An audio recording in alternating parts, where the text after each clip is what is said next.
I am Joy Maliari. And I am Rodelfi Perez, your lecturer for this video.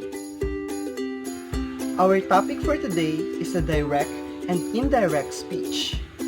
At the end of this video, you are expected to define what is direct and indirect speech, appreciate their differences, and convert the direct to indirect speech and vice versa.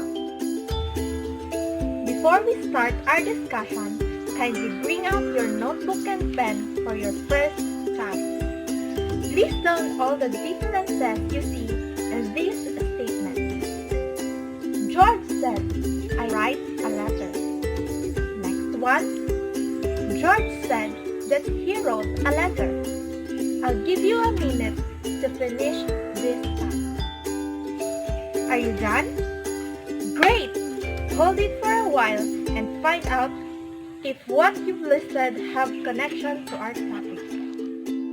When you hear the word direct speech, what comes in your mind? Well, according to the dictionary, direct speech is the text that reports the exact thoughts expressed by a person in their original form. It is often enclosed in quotation marks so that the reader understands that the quoted text is the speaker's original narrative. So, when you see a statement like this, Simon screamed, "There's a fly in my soap." It is a direct speech because it has a quotation mark indicating that the statement is actually speaker's spoken words.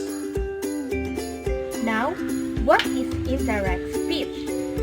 Indirect speech, or also known as reported speech, indirect narration, or indirect discourse, is a report of someone else's statement in your own words, without any change in the meaning of the statement. For example, she says that she is a little bit nervous. The word she says means that we are talking about someone else.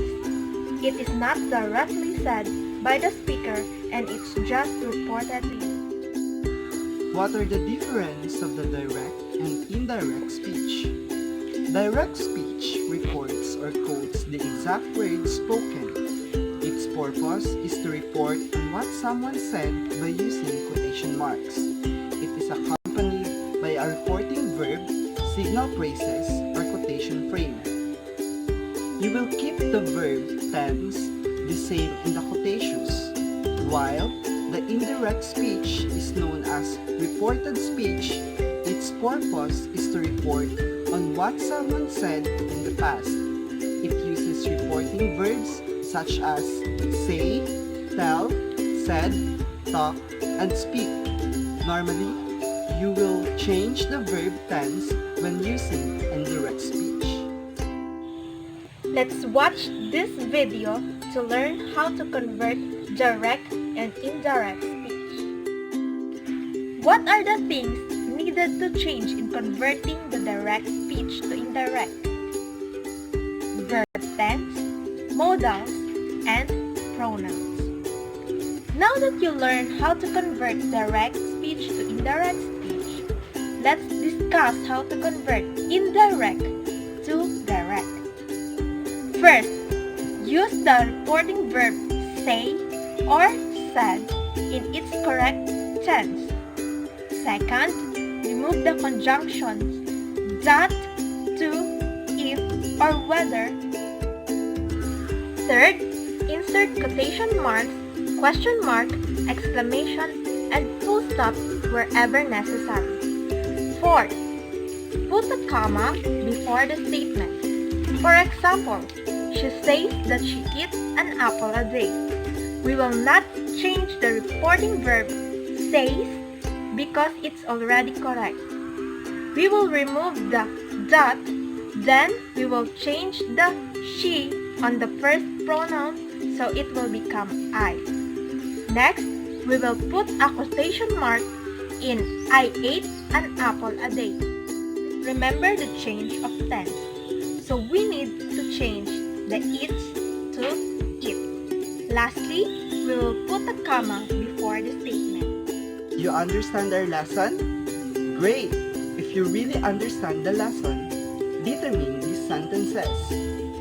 If it is direct or indirect speech.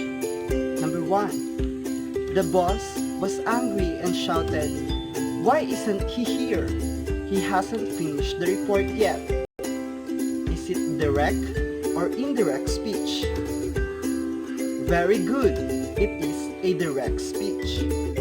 Number 2. He told me he would arrive a little late.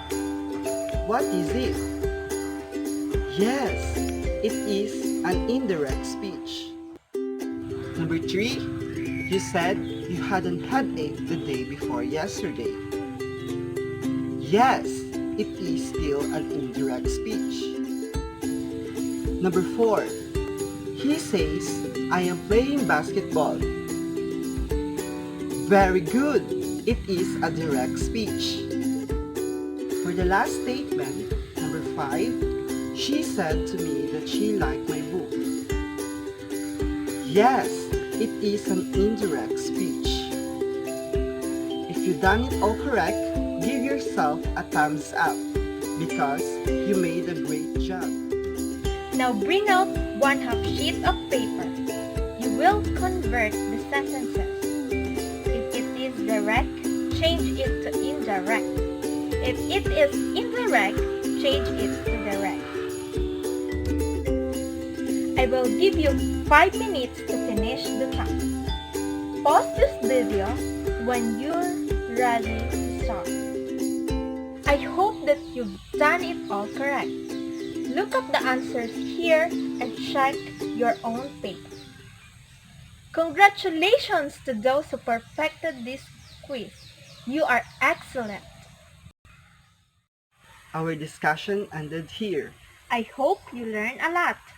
Thank you.